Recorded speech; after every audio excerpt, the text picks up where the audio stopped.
Hello. This is a short yoga vignette to address the issues of lordosis. What is lordosis? So my body is a prime example of lordosis. It's something that I struggle with regularly. Yoga definitely helps. So lordosis occurs in the lumbar spine, in the low back. And the low back naturally has a backward C curve to it. In those of us who have lordosis, this curve is accentuated. And I'm sure you've seen this in people, or you know somebody, or maybe you yourself have lordosis. In lordosis, this arch or this curve in the back is accentuated. And sometimes it's just old patterns from life. Maybe it's from athletics. I was a gymnast in high school, so that certainly contributed to my natural genetic makeup for lordosis. In addition, my pelvis is tilted, so that also contributes to my condition, and my core is weak. I find for me that when I really focus on strengthening the front side of my core, in addition to strengthening and lengthening the back side of my core, I get relief from the pain and fatigue of lordosis. So how does lordosis show up? It's different for everybody. For me, if I've been on my feet a lot, standing cooking, or if I've been on a long walk or long hike, I literally cannot tuck my tailbone anymore and engage my core. I'm just too fatigued and too tired. When my core is engaged, when I tuck my tailbone ever so slightly, that helps bring some support to all these muscles feeding into my lower spinal column. So we're going to do a series of poses here today that will lengthen and strengthen the low back. In addition, we're going to strengthen the front side of the core. There's a lot of other poses that we could do, but this is just a short little vignette to give you sort of a sip, a tasting, if you will, of what yoga can do to help provide some relief for the pain and fatigue of lordosis. So let's start on our hands and knees in tabletop. Knees are hip width distance, hands are shoulder width distance. Hands are right underneath the shoulders, knees are right underneath the hips. Now, for those of us who have lordosis, we in particular want to be sure that we're engaging our core here as we begin to move through Chakravarkasana or cat-cow. So we're going to make sure our belly button is drawn to the spine. On the inhale, we'll draw shoulders back, lengthen through the crown of the head, and rather than just releasing the belly down and lifting the tailbone, we're simply going to lift the tailbone slightly. So here I am with my core engaged. Inhale, I'm going to lift the tailbone slightly, reach through the crown of the head. Exhale, tuck chin to chest, draw that pubic bone towards the nose. I'm already feeling a stretch in my low back. And release the hips back towards the heels. Now for me to stop right here gives me a nice, delicious stretch in my lumbar spine. You can go all the way back to the heels if your body allows, but you don't have to. Release elbows to the mat. Draw back through the elbows, back through the palms as you inhale. Crown of the head reaches forward, core engaged, slight lift in the tailbone. Exhale, tuck chin to chest, round through the spine, round through the low back. Release hips back towards heels. Release elbows to the mat. Inhale, come forward for cow. Exhale, cat. And release back towards the heels. Let's do two more. Inhale and exhale.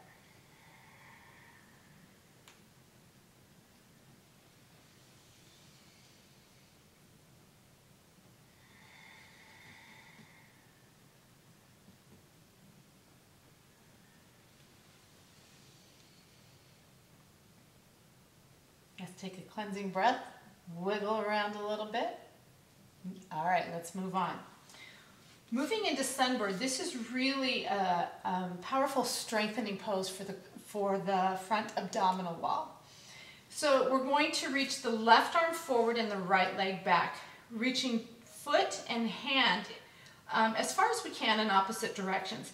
Now, we don't want to sink down into that standing shoulder. We want to lift out of that shoulder, make the back of the neck long. The benefit of this pose comes in holding it, but sometimes it gets a little overwhelming when you're holding a pose and you're shaking and you're like, am I ever going to get out of this pose?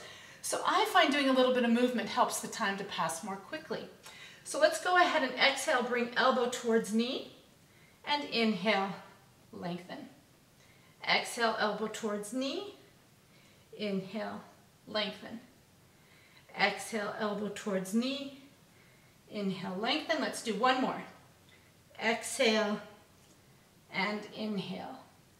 Release hand and knee down. Wiggle, maybe shake out that right arm a little bit. Let's go to the other side. Reach left leg back, right arm forward, reaching out through the fingertips and the foot. Lift up out of that standing shoulder, back of the neck is long. Keep breathing. That's the other thing that movement does when we're holding a pose. A little bit of movement helps us to breathe without holding the breath as we hold the pose. Here we go. Exhale, bring elbow to knee. Inhale, lengthen. Exhale, elbow to knee. Inhale, lengthen. Exhale, elbow to knee. Inhale, lengthen. Exhale, elbow to knee. Inhale, lengthen. Release hand and knee to the mat. Wiggle, shake, undulate through the spine. That always feels really good. Walk your hands forward slightly and then lower all the way down to the mat. So this next pose, I use a foam roller. I use soft foam rollers exclusively in my classes. Nearly every class I use a foam roller. There's a lot we can do with the foam roller to provide some deep relaxation and some deep pain relief. But today, we're going to use a roller as a tool to help strengthen the low back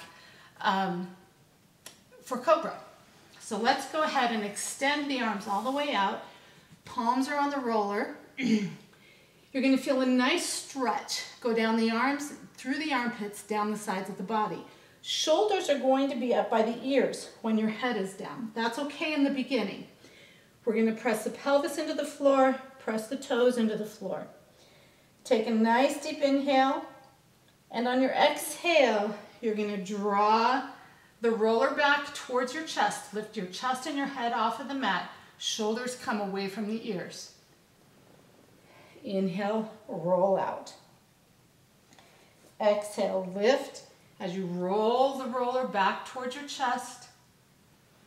Inhale, lower down. Exhale, lift. Inhale, lower. Exhale, and inhale.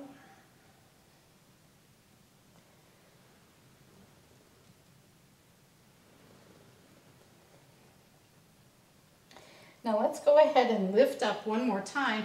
We're going to hold here and we're going to add a little bit of movement. We're simply going to turn the head from side to side as we give the low back a chance to strengthen through this hold.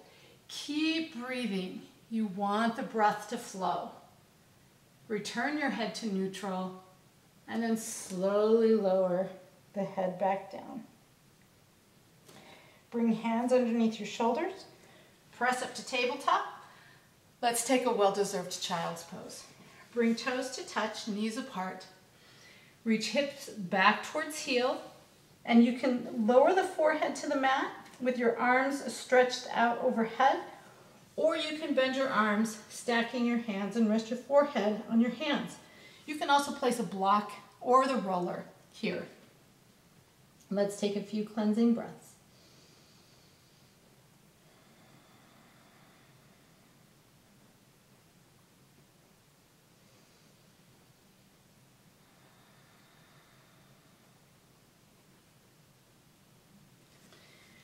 Release your hands forward, glide back up to tabletop. Roll to your side or cross your feet and roll back onto your glutes.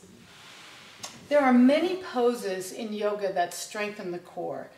The next one we're going to do, Navasana, boat pose, is a powerhouse for sure. Basically, you'll be sitting on your glutes in an inverted V. This is a great way to strengthen the front side of the core, which provides support for the back side of the core.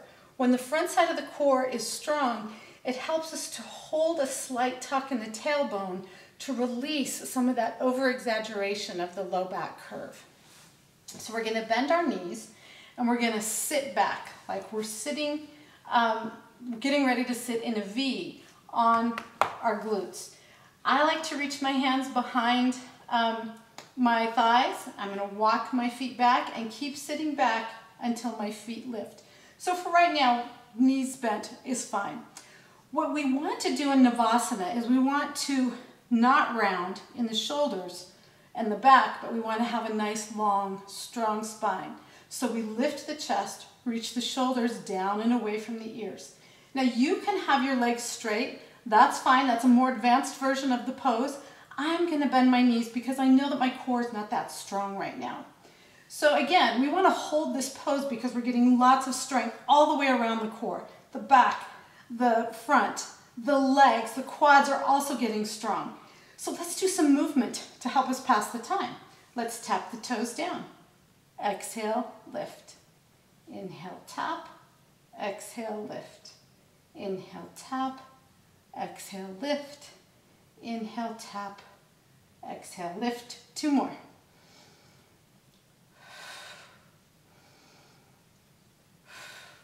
Here we are again. Come back to center. And now we're going to bring hands to heart center and we're just going to do some gentle twisting.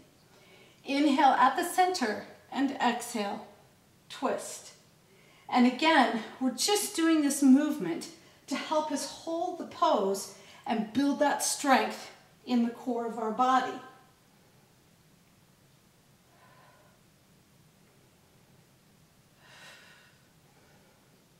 One more each side. I'm shaking. That's normal. Release the hands and come up out of your pose. Right now my body is saying, please give me a forward fold stretch. So listen to those messages of your body. When you get out of a pose, your body automatically gives you messages and says, please move in this direction. And it's different for everybody, so be sure that you pay attention to that. I'm going to come into a Baddha Konasana fold. Soles of my feet together, knees out, and I'm just going to reach long as I hinge forward. I'm feeling this stretch all the way down my low back into my glutes. My body is saying, thank you very much.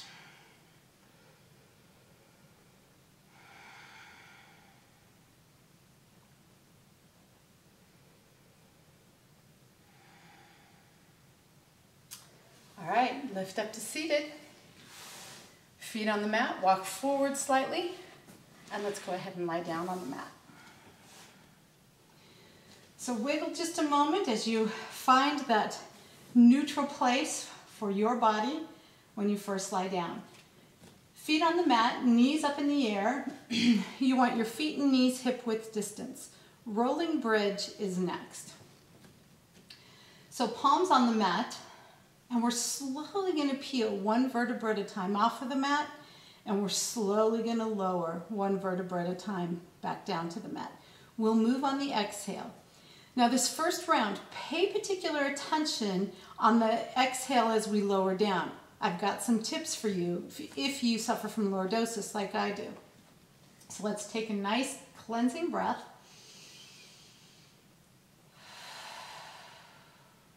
Inhale. And exhale. Slowly start to peel 1 vertebra at a time off of the mat, only rising as high as your body says is okay. We're going to take an inhale at the top to hold and get a nice stretch in the front side of our body in that abdominal region. And then on the exhale, we're slowly going to lower 1 vertebra at a time back down to the mat. Now those of us with lordosis, we get to about here and we just want to plop down because it's so hard to isolate, to tuck enough to isolate each vertebra to lower them down. But we really want to focus and concentrate on this. This builds great awareness of the body. So when we get to about here, then we have to really rotate that pelvis, draw that pubic bone towards the nose so that we can isolate each individual vertebra and lower them down. Good. Take an inhale with a very slight tilt of the pelvis.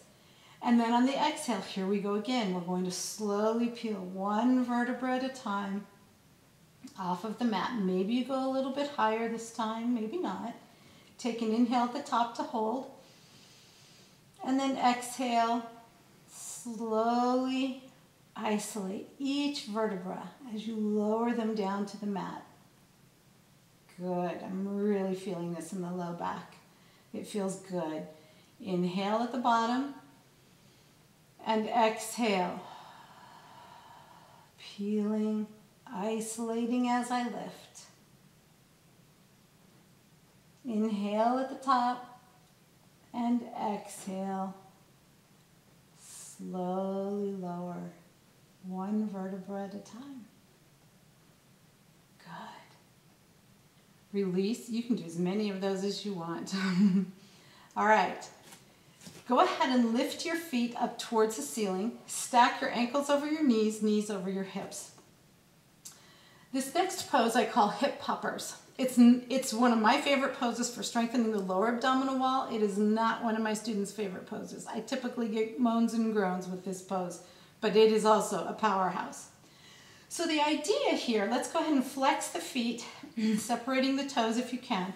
The idea here is that you want to imagine that you have ink on your toes or on the soles of your feet, and you just want to reach up and put a dot on the ceiling, a dot of ink. And we want to do that without pulling the feet over the face. We just want to isolate this lower abdominal wall and let them do the work of lifting the glutes off the mat. Now here's the thing, if your belly is weak, you may not be able to get your glutes all the way lifted off of the mat. You may just be like this. That's okay. You're still getting the benefit of the pose. You're still building strength in your lower abdominal region, which is going to support the strength of the low back. So here we go. We're going to move on the exhale. Take a nice deep inhale and exhale. Pop up. Inhale and exhale.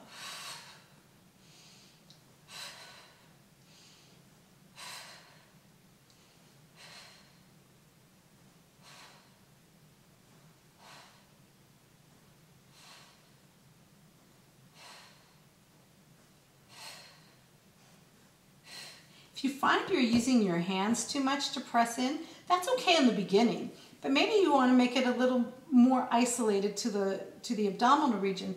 Cross your arms onto your belly. Then you're really using just your core. Two more. And then go ahead and bend your knees.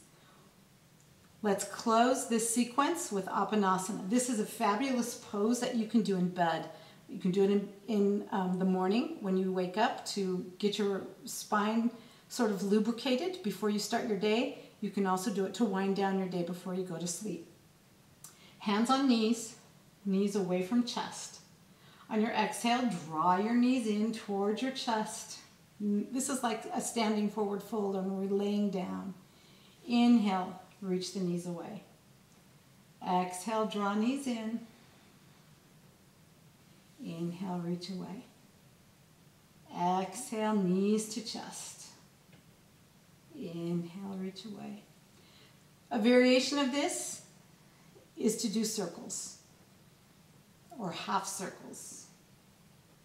Circle the knees out, draw knees to chest. Circle the knees out, reach them away.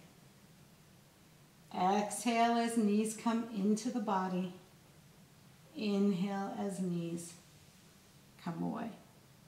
So let's just rock back and forth here before we move into Shavasana. This feels very good on the low back. And then let's come into Shavasana. So a traditional Shavasana like this is often, excuse me, very uncomfortable for those of us with lordosis. if you notice that you have a severe arch in your spine, in your lower spine, in Shavasana, and it's causing you pain, you don't have to suffer through it. You can use a bolster or a roller under your knees.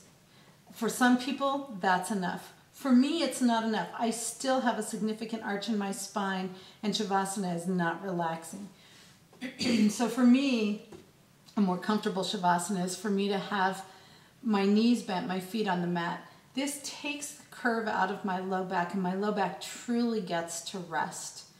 Now, for some people, even this is a little uncomfortable, and they may need to separate their feet a little wider and let their knees fall together to truly let go and surrender into the restorative power of Shavasana.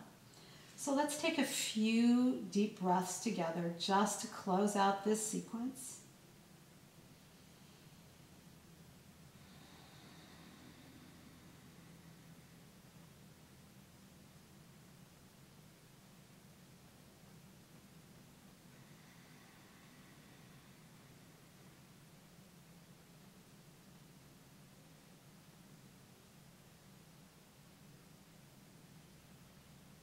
When you're ready, go ahead and roll onto your side. Press yourself up to seated. If you suffer from lordosis and you find that your low back gets weak and achy, do focus on strengthening your core. There's a lot of different things that you can do to strengthen your core. This is just one short vignette of yoga poses that you can practice. I would recommend doing this 3 times a week and see what you notice as far as your lordosis improving. I'd love to hear from you. Have a great day. Namaste.